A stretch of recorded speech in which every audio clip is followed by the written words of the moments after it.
estamos aquí en un programa de orientación tributaria, cargado de información, como siempre, y tenemos aquí a dos personas, Ángela Díaz y Eddie de Gracia, para tratar el tema del 4%, del 4% sobre la educación dominicana en República Dominicana y cómo nace ese impuesto y se lleva al Ministerio de Educación. Va a ser tratado de una forma diplomática, muy amena, y eso vamos a tratarlo en el próximo segmento. Así que no se despeguen de su televisor.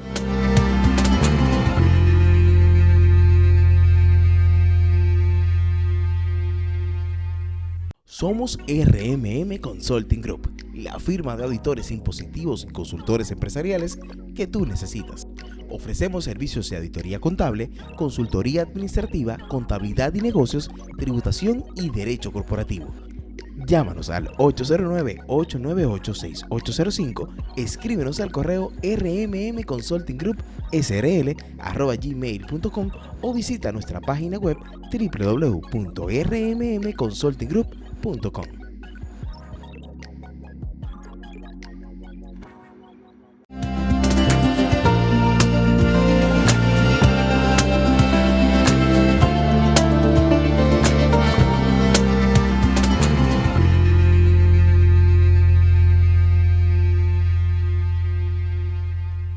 La oficina de abogados de inversiones Víctor de Jesús te ofrece los mejores servicios jurídicos. Hacemos préstamos hipotecarios, compra y ventas de propiedades, ventas de seguros de vehículos, actos notariales y administración de propiedades. Oficina de abogados Víctor de Jesús. Laboramos de lunes a viernes de 8 a 12 y de 2 a 6. Los sábados hasta el mediodía. Estamos en la Dr. Gaspar Polanco número 10 en Villahermosa, La Romana. Más información 849-941-5353.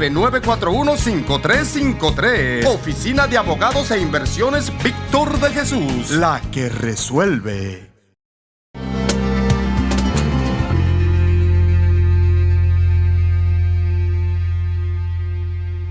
Televidentes, aquí estamos con su programa de orientación tributaria, cargado de información. Eddie, ¿a qué te dedicas hoy día tú como un especialista en esa área? Y gracias por venir aquí a nosotros. Bueno, yo muchas gracias. Primeramente agradecido por la invitación que nos hacen y pues de poder llegar también a su público. Actualmente nos estamos dedicando pues al desempeño en nuestra carrera como abogado, como diplomático. De carrera. De carrera.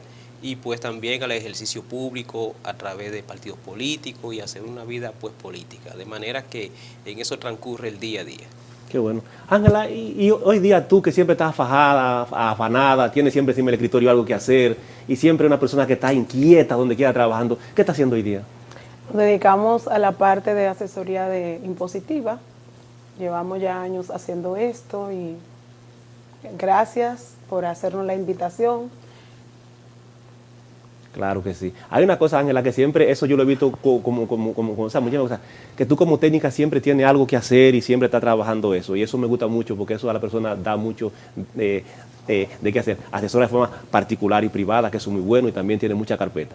Eddie, hablando de ese tema y hablando ahora de lo que es el 4% de educación, que está diciendo que si le quitan 2,000 y pico de millones de pesos, que si se rebaja el presupuesto, que si se hace esto y se hace lo otro, que la ley contempla que no, que la ley contempla que sí. Ramón muchas veces me dice a mí que la ley lo contempla que sí, que la ley lo contempla que no, que lo hacía de forma administrativa en el pasado, que ahora lo hacen de forma legal. ¿Qué tú no puedes decir en base a eso? Sí, por supuesto.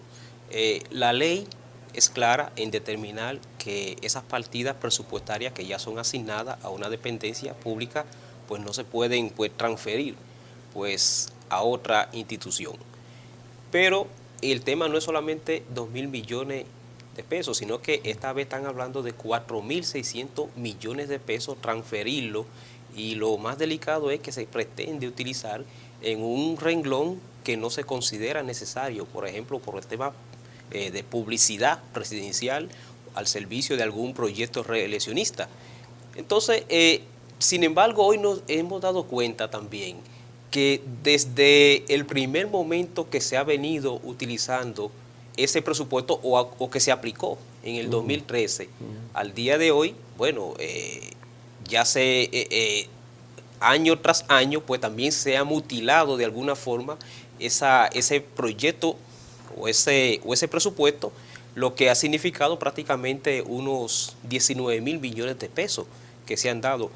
El año pasado, por ejemplo, para que veamos un caso, se establece que se transfirieron unos 5.600 millones de pesos y hoy están planteando unos 4.500 millones de pesos también transferirlo. De manera que eso preocupa en el tema cuando se trata de uno ver una ejecución eficaz de esos recursos que van en favor de los estudiantes y de generar pues una educación de calidad y que bajo parámetros específicos que se tienen que dar, por ejemplo, generar o producir una calidad de la enseñanza, una calidad del aprendizaje y una calidad de una ejecución presupuestaria que determine que al final se pueda componer en una calidad de la educación. Y eso no es lo que hemos estado viendo, porque cuando se evalúan nuestros estudiantes a nivel internacional, no se equipara la calidad de los estudiantes con los fondos que se le han destinado. Y que al final también vemos que el gobierno no ha tenido la capacidad de poder desarrollar todo el presupuesto en favor de los estudiantes. Claro.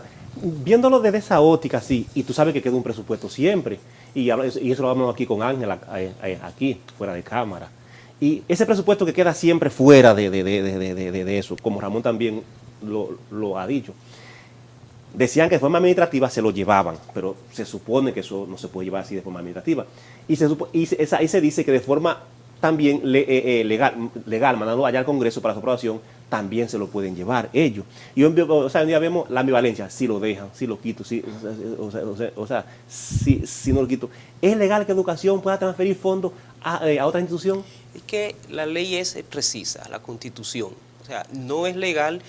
Ellos lo que han hecho es que a través de condiciones que se dan en esta etapa que se presenta pues una modificación presupuestaria, entonces han introducido esa parte y reiteradamente lo han venido haciendo. Pero ahora que la población se ha dado cuenta, ha percibido que esos fondos no han tenido la capacidad pues de ser utilizados en la forma correcta, entonces ha reaccionado y por eso es que el gobierno se ha devuelto en una práctica que de alguna forma, pues si se estuvo realizando, no necesariamente indica que fue legal. Entiendo. ¿Verdad? Entonces, de lo que se trata es, por ejemplo, que tengan la capacidad de poder administrar esos recursos, aplicarlo en un presupuesto, porque si nosotros vemos, por ejemplo, cuántas escuelas no se han terminado, ¿por qué no se invierten esos recursos, por ejemplo, en fortalecer el desayuno escolar? ¿Por qué no se utilizan, por ejemplo, para las estancias infantiles? Y muchos elementos que hace falta en la educación, uniformes, útiles escolares, o sea, hay forma y hay muchas necesidades en los estudiantes que se requiere que esos fondos vayan destinados a los estudiantes.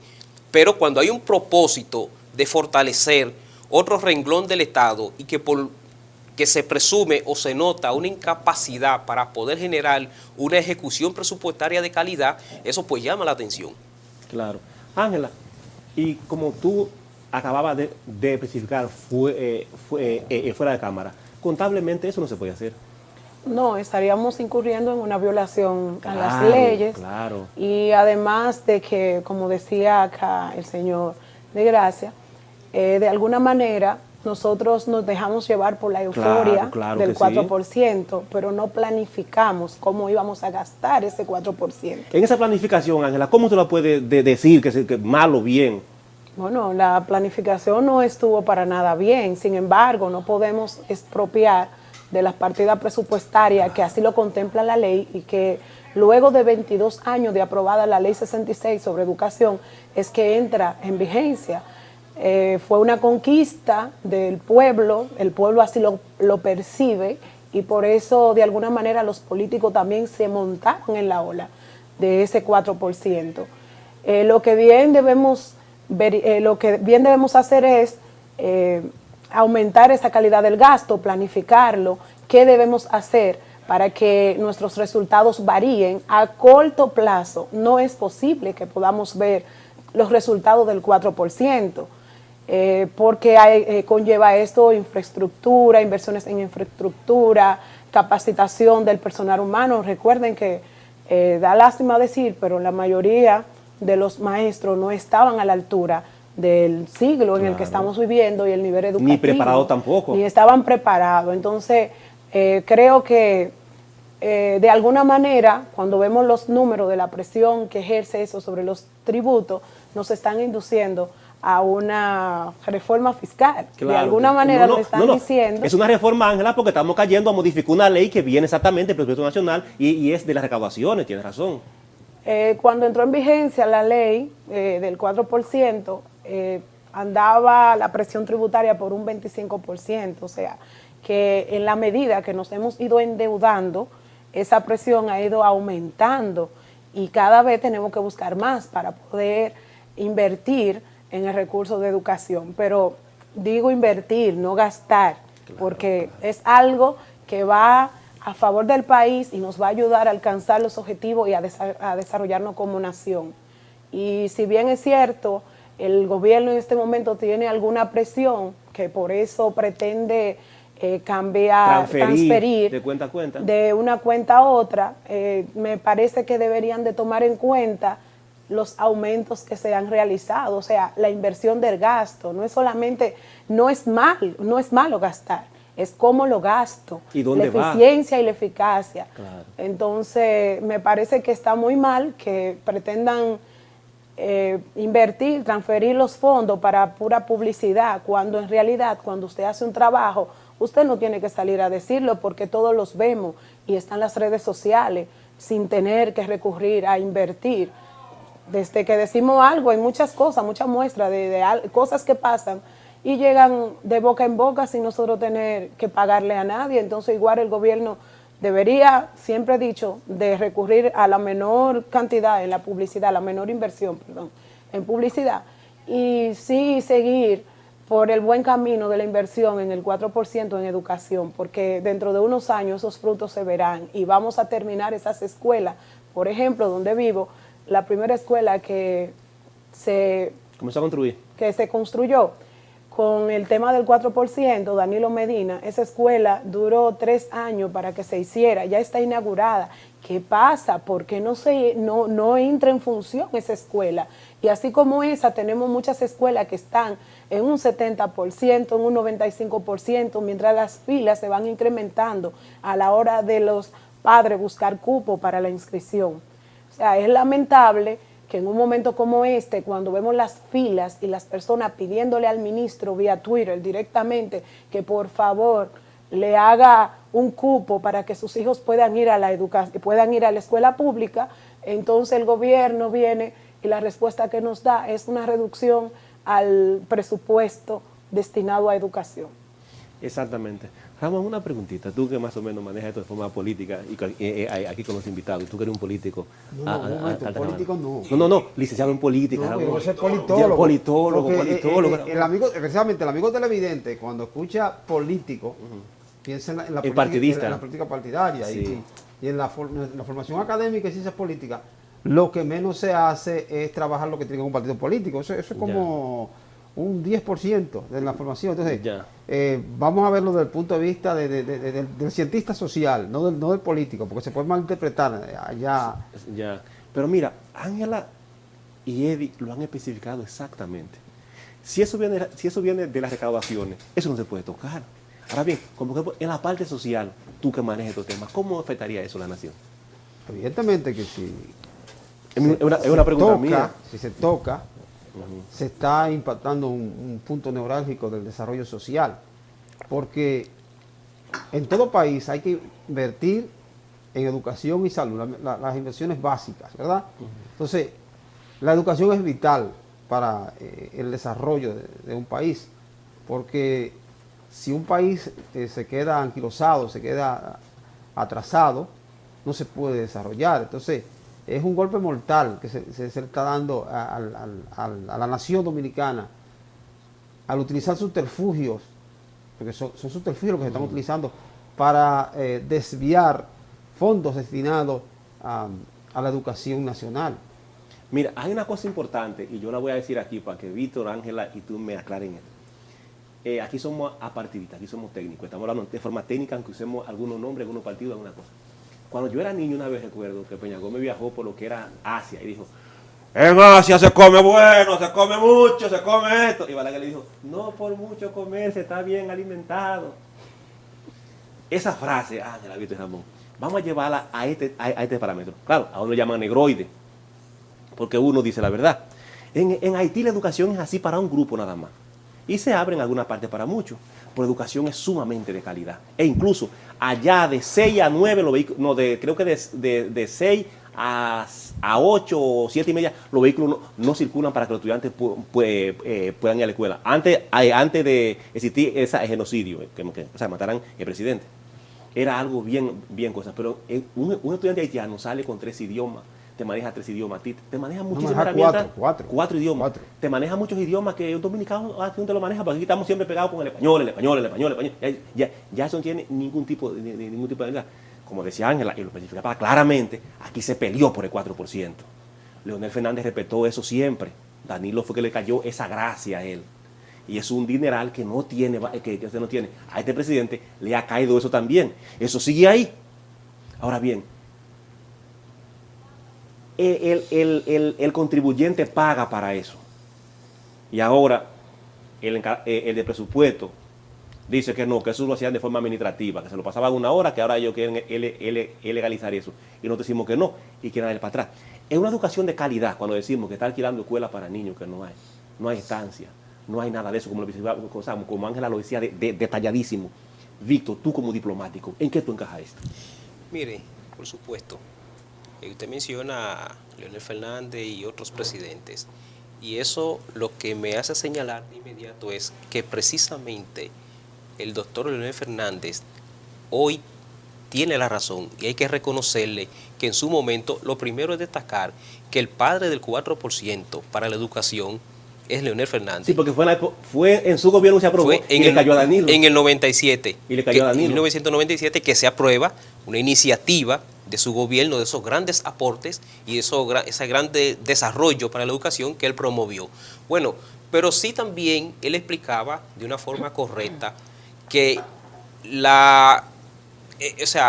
generar estos recursos sin que el ministerio tenga la plataforma para poderse ejecutar de una forma correcta, no carece de sentido, sino que esto se tenía que ir implementando de una forma escalonada, que en la medida que se van generando pues los proyectos, las iniciativas, enfocando siempre en esa calidad de la enseñanza, o sea que hay que trabajar con el profesor, invertir en la capacitación profesoral, pero también en ese nivel de asimilación del estudiante, o sea, implementar una serie de programas, el uso de la tecnología, el uso de la construcción de escuelas, o sea, en esa misma medida tenía que ir creciendo de forma escalonada la erogación de esos fondos. Porque ¿qué ocurre?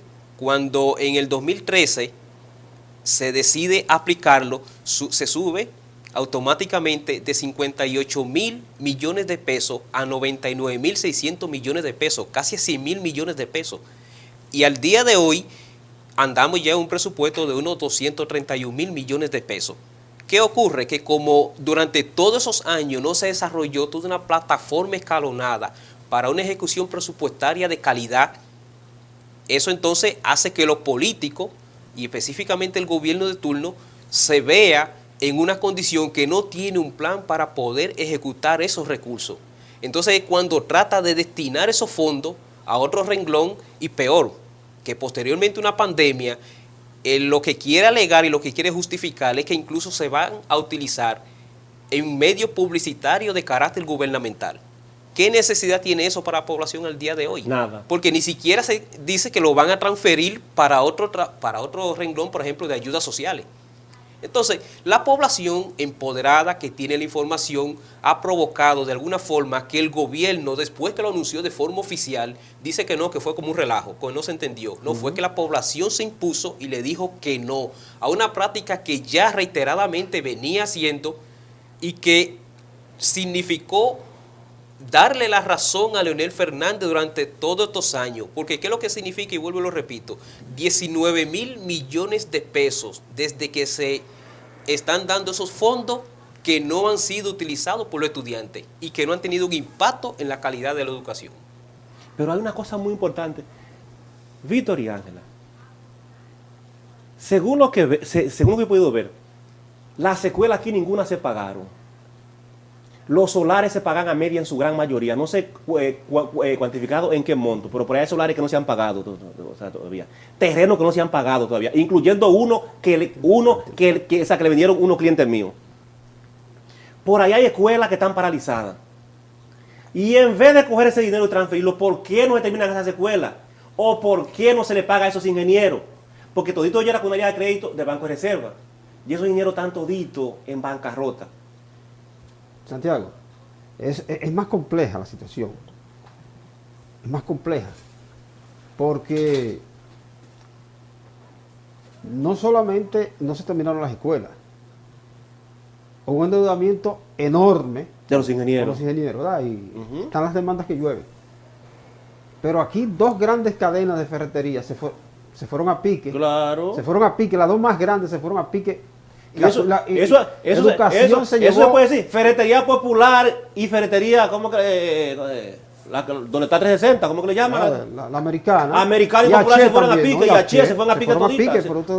Por educación, Sí. H llevó, educación llevó a Ferretería Americana, a Ferretería Popular, a tener que vender todo. Todo. Cuando nos vamos a línea de crédito que nunca existieron en el Banco de Reserva. Que todos esos ingenieros están endeudados porque no se les paga a esos ingenieros y se sale de ellos ya. Y eso dinamiza un poquito ese sector. Y de hecho, las ferreterías Popular, H y Americana están demandando a los ingenieros. Claro. Y entonces los ingenieros a su vez están demandando al ministerio. Eso es una cadena. Es un desastre. Terrible. Ahora, la pregunta mía es, ¿por qué ese dinero no se coge y se le paga? Ángela, dentro de ese caparate de problemas, como tú lo especificaste, que lo dijiste clarito, bien, lo especificaste exactamente, ese caparate de problemas, ¿qué uno puede ver ahí? Bueno, que hay una incapacidad administrativa en el manejo de los recursos y que solamente se han enfocado en algunos puntos que tienen que ver con la educación y hemos olvidado lo más importante, que son los estudiantes y el bienestar de ellos. Entonces, se supone que inicialmente la prioridad era construir las escuelas. Y la educación de buena calidad. Y la educación de buena calidad, pero para poder tener una educación de buena calidad, yo debo tener una buena infraestructura, porque no es lo mismo yo darle clase a 25 niños que darle a 60 o a 58. Claro.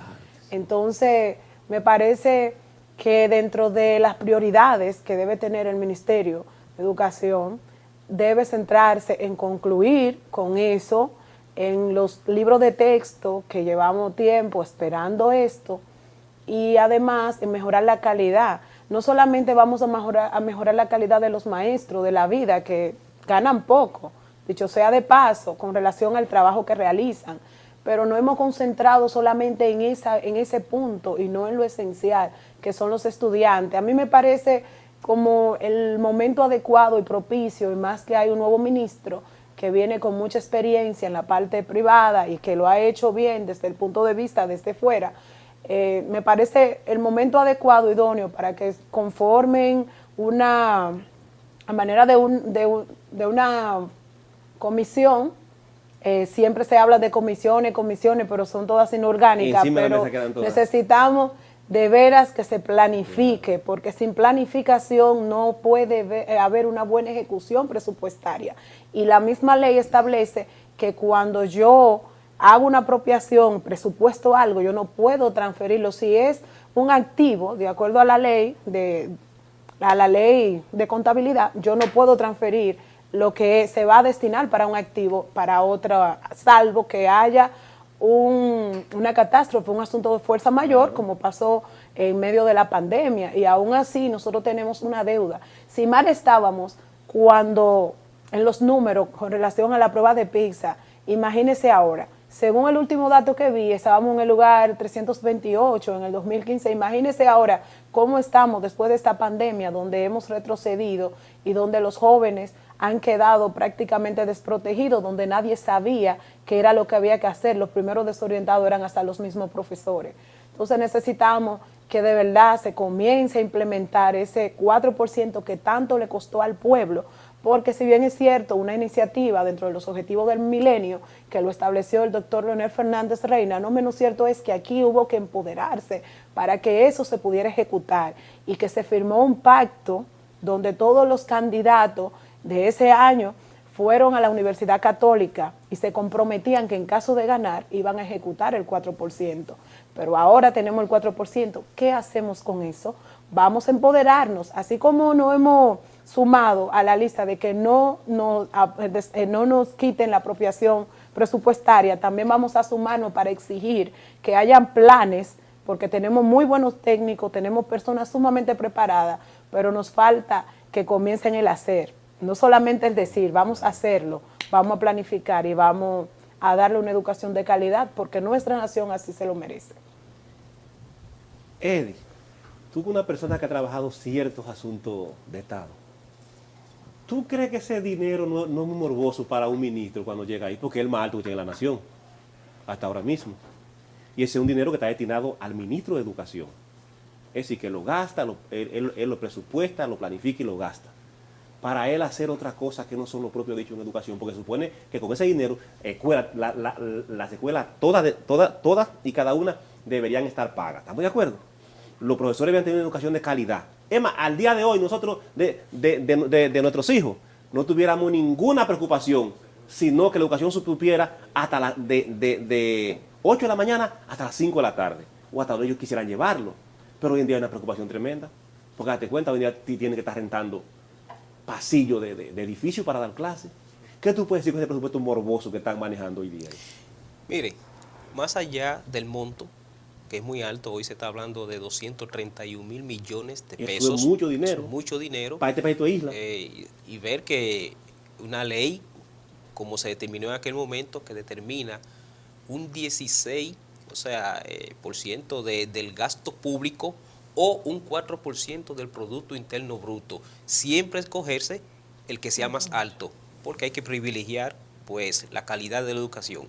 Entonces, en función de ese monto presupuestario, de todo ese dinero, no debería ser nada tentativo, porque con los mismos niveles de transparencia que se debe manejar una institución que tiene un presupuesto bajo, también con esos mismos criterios tiene que manejarse ese fondo en el Ministerio de Educación.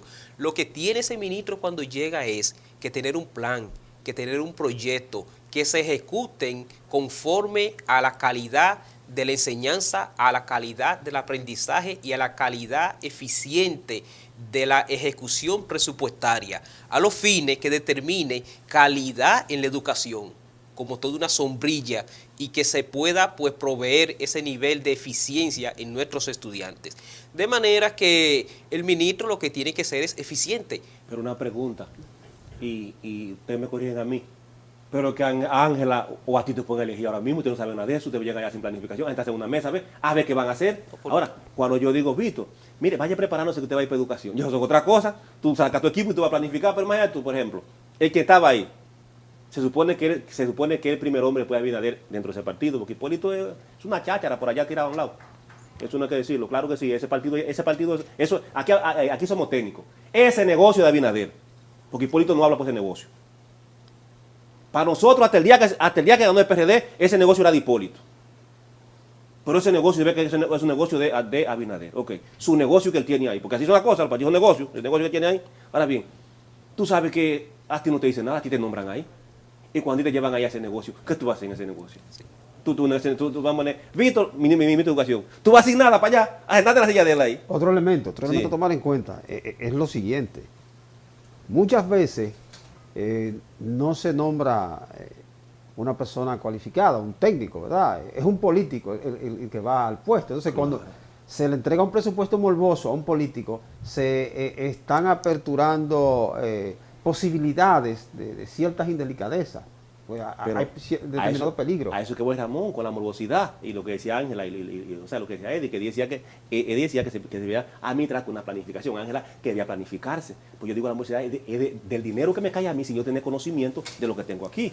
Ahí entonces viene el político, me dice, búscame lo mío, que yo estoy aquí, tengo a fulano, tengo a fulanito. Entonces ahí vienen los familiares, ahí viene también él que dice, si yo no salgo con cuarto, yo no voy a hacer nadie, porque el político aquí es que tiene dinero para manejar masa.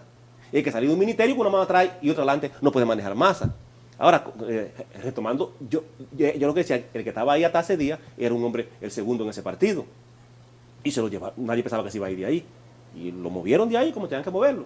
Ahora bien, el que llegó ahí ahora es un rector de una, rector de una universidad, correcto, sí, de grupo de la Universidad de Abinader. Eso es de su grupo, pero un rector de una universidad. Él es un buen académico, pero un buen financiero tenemos que verlo ahora. Ahora bien, como decía Ángela, ese presupuesto que debe tomarse en cuenta, llevarse donde debe estar, cómo debe estar, a quién se le va a gastar, a quién se le va a dar, como decía Ángela, como tú lo decías, Víctor, a quién se le va a dar. Esa partida que están ahí, como tú decías, cuantificable, analizada. Lo que se comete hoy, ¿lo vemos hoy o se verá mañana? Mire, es que el Estado tiene que operar bajo los criterios de la continuidad de Estado. Claro. Pero esa no ha sido la costumbre, ni siquiera entre un funcionario del mismo partido y otro. Siempre quieren descansar sus niveles de fracaso sobre la base del que anterior estaba, no hizo o no aplicó. Sin embargo, cuando se analiza en la experiencia que uno ha tenido en el Estado, siempre hay proyectos, siempre hay técnicos subutilizados.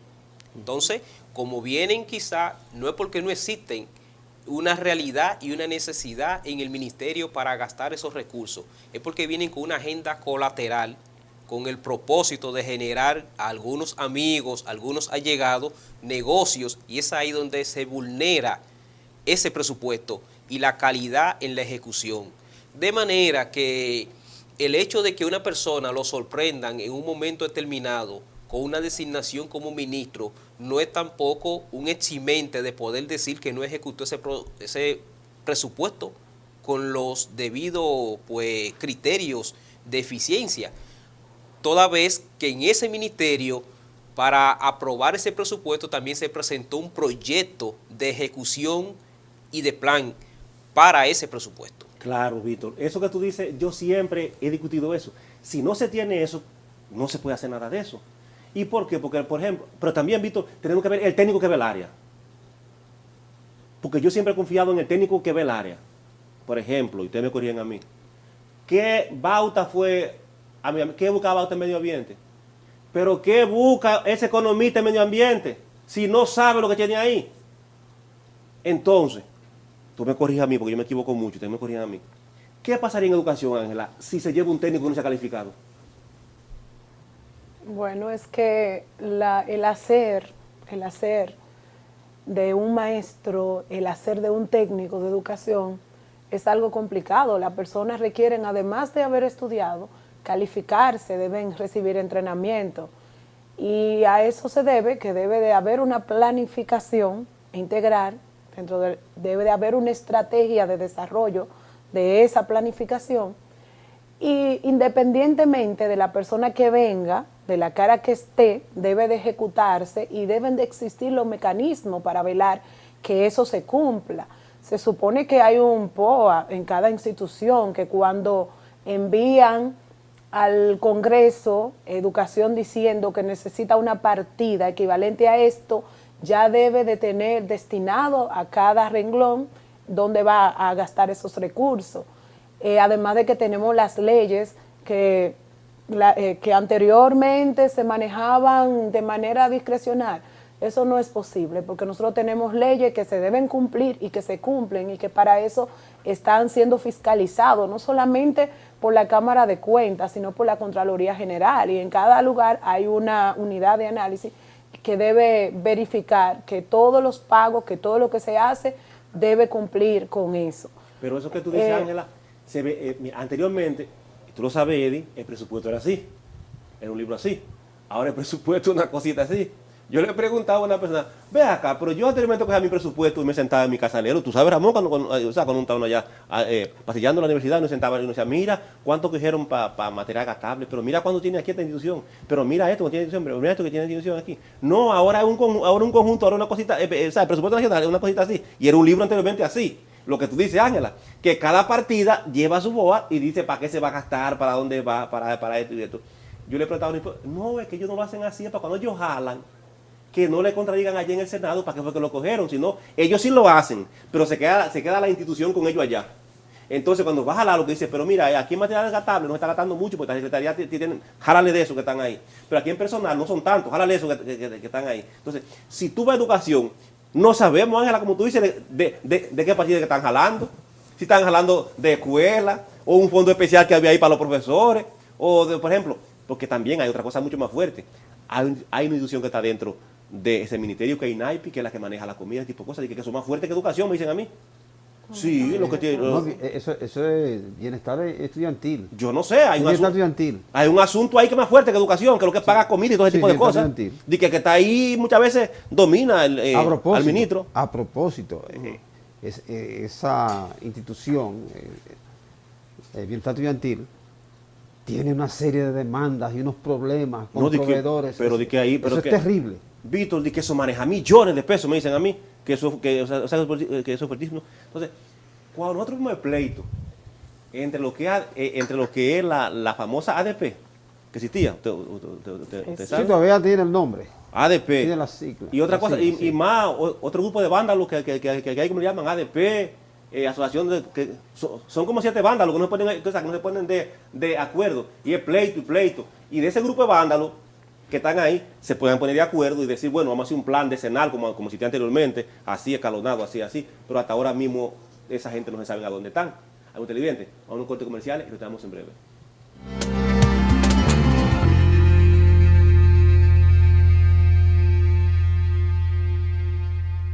Somos RMM Consulting Group, la firma de auditores impositivos y consultores empresariales que tú necesitas. Ofrecemos servicios de auditoría contable, consultoría administrativa, contabilidad y negocios, tributación y derecho corporativo. Llámanos al 809-898-6805, escríbenos al correo rmmconsultinggroup@gmail.com o visita nuestra página web www.rmmconsultinggroup.com.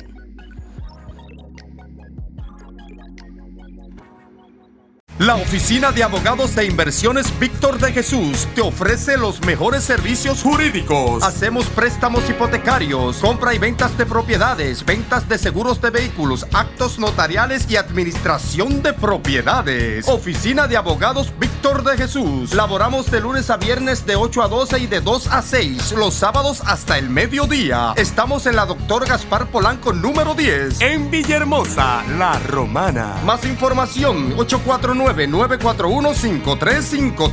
Oficina de Abogados e Inversiones Víctor de Jesús, la que resuelve.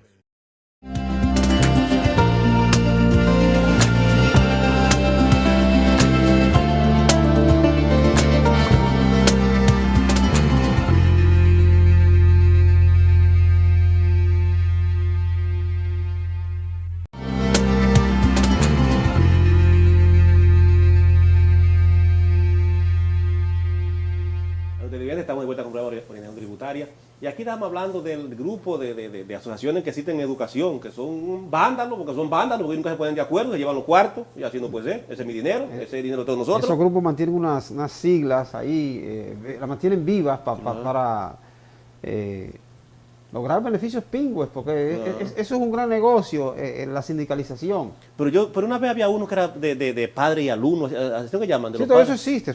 Y de educación también había otro, de ahí también. Sí. Era un grupo de vándalos que se ponían ahí de acuerdo, se roban eso, son unos ladrones, se roban eso. Eso no es de ellos, porque eso es de nosotros. ¿Quién pagamos los impuestos? Nosotros, un grupo de vándalos. Si esos vándalos hacen un plan a 15 años, que existe el decenal. ¿Cómo es que llamaba? Pero el que vino aquí aquella vez, Ramón. ¿Cómo es que llama que vino aquí? Ese era Guadamuz. Guadamuz. ¿Cómo es Vicente? ¿No? Guadamuz. El nombre no lo recuerdo. Creo que era costarricense, algo así. Sí, de costarricense, sí. Que yo llegué a verlo, era Guadamuz. Que Balaguer le costó sacarlo de aquí porque eso era un gante. Porque vendió fue aquí uno que hizo en México. Y le fue muy bien.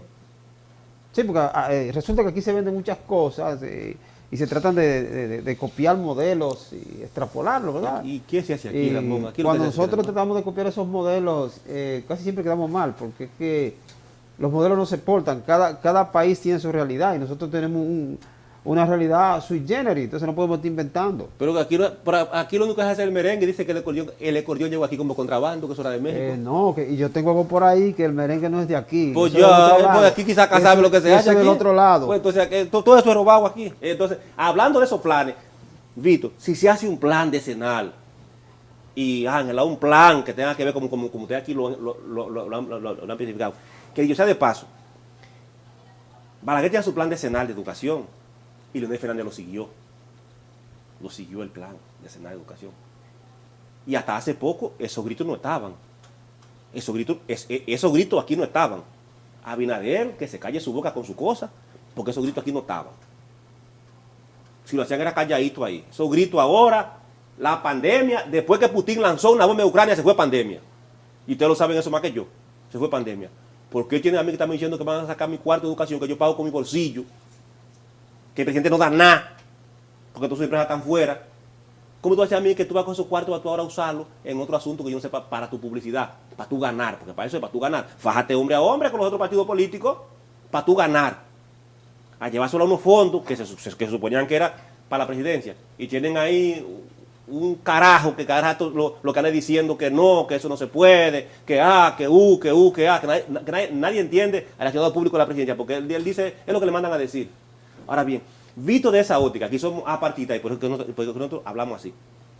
Si esos fondos se destinan y se hace un plan decenal y son de presupuesto, son de las recaudaciones, ¿se mejoraría la educación aquí o no se hablaría de eso, Víctor? Sí, mire, es que necesidades hay. Y cuando hay necesidades, pues también los planes, los proyectos, la forma de ejecutarlo, están ahí disponibles. Y hemos señalado a su momento, de forma rápida, muchas de esas. Reconstrucción de escuelas, equipamiento de escuelas, tecnología, uniformes escolares, desayuno escolar. O sea, son muchos los renglones donde se puede llevar ese presupuesto.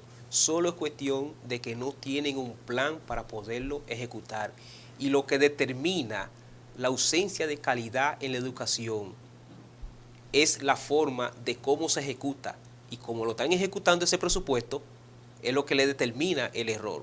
Entonces, como ellos no han podido hacerlo y necesitan esos recursos para otras cosas, entonces alegan y justifican el poderlo retirar a través de una reforma al proyecto de presupuesto, a la ley de presupuesto y gastos públicos. De manera que, más allá de un plan decenal que surgió en su momento con una naturaleza específica propia de la situación en que se encontraba la educación del momento, está, por ejemplo, las pruebas nacionales también que surgen con la necesidad de colocar al estudiante en las condiciones óptimas para entrar al sistema educativo superior, formación, a la universidad. De manera que justificar un ministro o un equipo que no tienen en qué gastar el dinero porque no tienen un proyecto, precisamente lo que hace es darle la razón a otros técnicos, profesionales y políticos, en este caso Leonel Fernández, cuando determinó que no estaban dadas las condiciones para el monto que se le tenían que dar en el momento, sí creer, porque cree en ese 4% y más, porque incluso fue el padre en su momento de la creación de ese 4%, pero crear todas las condiciones escalonadas a través de esos proyectos y esa tecnificación para que se pueda dar esos recursos. Entonces, de manera lo que le quiero concluir en esto es que existen las condiciones viables para poderse ejecutar de forma eficiente, pero no hay una voluntad. Y la pregunta es, Víctor, ¿sabes que una cosa es lo presupuestado y otra es lo ejecutado? Tú como matemático, o sea, tú lo sabes, mando al Congreso, Ramón, 30 millones, pues yo nada más gasté 10. ¿Y lo que sobra ahí? ¿A dónde va eso? Bueno, que precisamente lo que ellos han alegado es un sobrante. Ese sobrante nada más y nada menos de 4.600 millones de pesos. Y el año pasado fue de 5.400 millones de pesos. ¿Y qué lo hicieron? Bueno, lo destinaron a instituciones.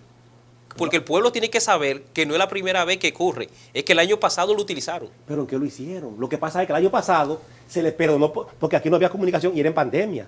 Y lo trasladaron. Pero ahora no hay pandemia. Es decir, mi cuarto no lo usen lo que tú quieras. Y tener un Congreso que le cede de gomígrafo todo lo que ellos hacen también se presta a ese tipo de situación. Y por alguna razón, como sale público que lo van a hacer, entonces esta sociedad se empodera y pone de alguna forma un freno. Pero la justificación precisamente es que no tienen ya en qué gastarlo y que sobra. Entonces estamos diciendo que quienes elaboran las leyes están en este momento aupando la ilegalidad. Porque estamos diciendo que el Congreso se está prestando como sello con migrafo. Por supuesto, es que lo han hecho. Ni siquiera fue por la intención que han tenido. Es que está demostrado que lo han venido haciendo de forma reiterada. Y es una práctica ilegítima. No, pero Eddie, no te vayas más lejos. ¿Pero qué político va a ganar aquí que no sean esos que están ahí, Ramón, de por Dios? ¿Quién va a invertir? Abinader no deja que nadie gane nada aquí. Abinader tiene todo el mundo aquí cogido. Esa gente que están en el Congreso ahí no hacen nada. Nada hacen. ¿Qué han hecho ellos?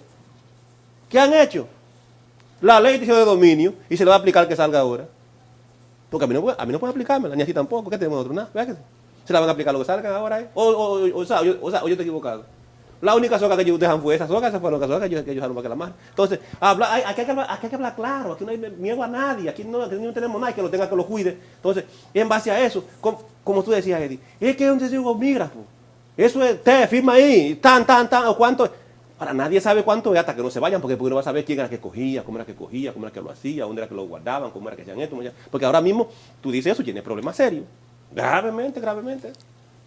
Yo lo que creo es que un nuevo gobierno hay que apelar a la experiencia y que de alguna forma el gobierno que surja pueda venir con un equipo que tenga un plan y que pueda de forma transparente presentarle un proyecto de nación a la República Dominicana y decirle, aquí nosotros vamos a utilizar este presupuesto y estos van a ser los resultados con una forma previsible de qué es lo que se está haciendo. Porque por más fondos que se destinen, si no se tiene ese plan, ejecutarlo, no va a tener el éxito. No. Y no va a ser determinante poder nosotros decir, tenemos una educación de calidad. Y eso es lo que nosotros queremos, que los políticos pues acudan y que la población vea muy bien quién representa el nivel de poder tener la experiencia para que ese presupuesto sea ejecutado con calidad. Ángela, de forma resumida y sintética, como tú siempre lo haces y siempre te caracteriza, ¿qué tú puedes decir de ese 4% de las recaudaciones que destinan a educación que no está llegando hoy día? Bueno, podemos decir que el 4% es una realidad, gracias a la lucha que exigimos que las autoridades correspondientes tomen carta en el asunto, que se pongan para lo que fueron elegidos, porque esta población no es la misma de 1996 ni del 2000. Todos estamos empoderados, tenemos el uso de las redes sociales. Además del uso de las redes sociales, tenemos los mecanismos que la misma Constitución nos ha establecido para poder fiscalizar todo lo que se está haciendo. Y a manera así de educación, podemos concluir que el pueblo hoy más que nunca y luego de esta pandemia necesita más inversión en educación, lejos de quitarla, pero ¿cómo vamos a invertirlo? Entonces vamos a hacer uso de esos recursos de una manera eficaz y eficiente, vamos a apelar al gasto, a un buen gasto, a no solamente gastar por gastar y a olvidarnos de los renglones de para qué yo fui puesto en esta posición. Yo llegué aquí para servir al pueblo, no para servirme del pueblo. Y a veces olvidamos que somos servidores públicos y que como empresario yo pienso de una manera, pero como funcionario público la ganancia que tengo, lejos de ver el beneficio, es el bienestar social y en la medida que las personas tengan educación, va a mejorar su calidad del gasto, va a mejorar su capacidad de gasto, de compra y eso también va a tener una repercusión en la economía. O sea, estamos haciendo una inversión que a largo plazo todos vamos a salir beneficiados. No solamente las personas que están ahora, como usted dice, detrás de algunas siglas, detrás buscando derechos que a lo mejor a veces ni han puesto el oído sobre la gente que de verdad lo necesitan. Y en las condiciones que vivimos y con el presupuesto que tenemos, están dadas las condiciones para que el joven que vive en Jimaní, el que vive en una loma en Blanco Arriba, pero el que vive allá en Tenar, en La Jíbara, tenga las mismas condiciones que el que vive aquí en la capital. Entonces apelamos al señor presidente y apelamos a nuestros políticos a que hagan uso de la ley y que se apeguen a ella, porque ya el pueblo no es, el ciudadano de hoy no es el mismo ciudadano de hace 15 años. Es un ciudadano activo que conoce las leyes, que sabe las instancias que debe mover.